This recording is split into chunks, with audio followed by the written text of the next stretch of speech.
American president Donald ട്രംപുമായുള്ള കൂടിക്കാഴ്ചയ്ക്കായി വാഷിംഗ്ടണിലേക്ക് പുറപ്പെട്ട Israel പ്രധാനമന്ത്രി Benjamin നെതന്യാഹുവിന്റെ വിമാനം വൈകി. ഇസ്രയേലിലെ തീവ്ര യാഥാസ്ഥിതിക വിഭാഗക്കാരായ ഹരീതി ജൂതരുടെ പ്രതിഷേധത്തെ തുടർന്നായിരുന്നു വിമാനം വൈകിയതെന്ന് ടൈംസ് ഓഫ് ഇസ്രയേൽ റിപ്പോർട്ട് ചെയ്യുന്നു. എന്നാൽ പ്രധാനമന്ത്രിയുടെ ഓഫീസ് ഇക്കാര്യം തള്ളി. നിർബന്ധിത സൈനിക സേവനത്തിന് എതിരെയാണ് ഹരേതികൾ ഇസ്രയേലിൽ പ്രതിഷേധം ഉയർത്തുന്നത്.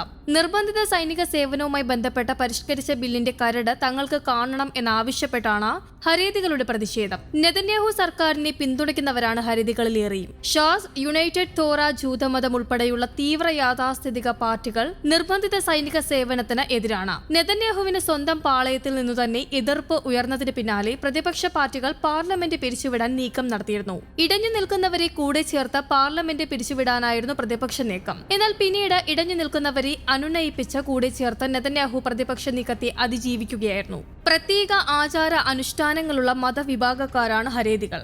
ഇസ്രയേൽ ജനസംഖ്യയുടെ 13% ഹരേതികളാണ് എന്നാണ് റിപ്പോർട്ട്. ഈ വിഭാഗത്തിലുള്ള ഭൂരിഭാഗം പേരും നിർബന്ധിത സൈനിക സേവനത്തിൽ ഏർപ്പെട്ടിട്ടില്ല. മതപഠനത്തിലാണ് ഇവർ ശ്രദ്ധ കേന്ദ്രീകരിക്കുന്നത്. ഇവരെയും കൂടി ഉൾപ്പെടുത്തിക്കൊണ്ടാണ് പുതിയ നിയമം നെതന്യാഹു ഭരണകൂടം തയ്യാറാക്കിയിരിക്കുന്നത്.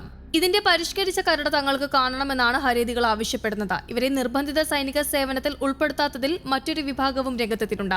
ഞങ്ങളുടെ യുവതികളെല്ലാം തെരുവിലാണ്, അവരുടെ ഭർത്താക്കന്മാർ സൈനിക സേവനത്തിലും. ഹരേതികളെയും നിർബന്ധിത സൈനിക സേവനത്തിൽ ഉൾപ്പെടുത്തണമെന്നാണ് ഒരു വിഭാഗത്തിന്റെ ആവശ്യം. പ്രാദേശിക സമയം വൈകുന്നേരം 4 മണിക്ക് നെതന്യാഹുവിന്റെ വിമാനം ടേക്ക് ഓഫ് ചെയ്യുമെന്നായിരുന്നു പ്രധാനമന്ത്രിയുടെ ഓഫീസിൽ നിന്നും ആദ്യം അറിയിപ്പുണ്ടായത്. എന്നാൽ മണിക്കൂറുകളോളം വൈകിയ ശേഷമാണ് വിമാനം പുറപ്പെട്ടതെന്ന് ടൈംസ് ഓഫ് ഇസ്രയേൽ റിപ്പോർട്ട് ചെയ്യുന്നു. എന്നാൽ ഹരേതികളുടെ പ്രതിഷേധമല്ല വിമാനം വൈകിയതിന് കാരണമെന്നാണ് പ്രധാനമന്ത്രിയുടെ ഓഫീസിൽ നിന്നുള്ള അറിയിപ്പ്. ചില യോഗങ്ങൾ ഉണ്ടായതാണ് വൈകാൻ കാരണം എന്നാണ് വിശദീകരണം. അതേസമയം യമനിലെ ഹൂതി നിയന്ത്രണത്തിലുള്ള പ്രദേശങ്ങളിലെ 3 തുറമുഖങ്ങളിലും ഒരു വൈദ്യുത നിലയത്തിലും ഇസ്രയേൽ സേന ബോംബിട്ടു. ഇതിന് തിരിച്ചടിയായി ഇസ്രയേലിലേക്ക് ഹൂതികൾ മിസൈലുകൾ അയച്ചു. എല്ലാം ഫലപ്രദമായി തടഞ്ഞുവെന്ന് ഇസ്രയേൽ സേന അവകാശപ്പെടുന്നുണ്ട്. ചെങ്കടൽ തീരത്തുള്ള ഹുദൈദ, റാസിസ, അസാലിഫ് തുറമുഖങ്ങളും റാസ് കാത്തി പവർ പ്ലാന്റും ആക്രമിച്ചതായിട്ടാണ് ഇസ്രയേൽ സൈന്യം വ്യക്തമാക്കുന്നത്. ഹൂതികൾ പിടിച്ചെടുത്തതും ഹുദൈദ തുറമുഖത്ത് നങ്കൂരമിട്ടിരിക്കുന്നതുമായ ഗാലക്സി ലീഡർ കപ്പലിലെ റഡാർ സംവിധാനത്തെയും ആക്രമിച്ചതായിട്ടും ഇസ്രയേൽ വ്യക്തമാക്കുന്നുണ്ട്.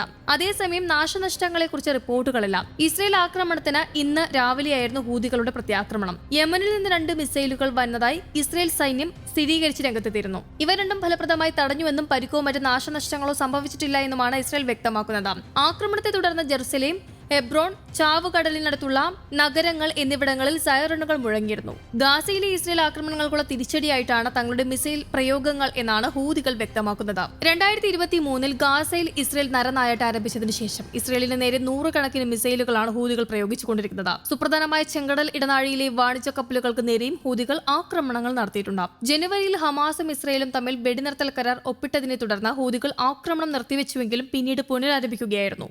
News desk Kerala Kaumudi.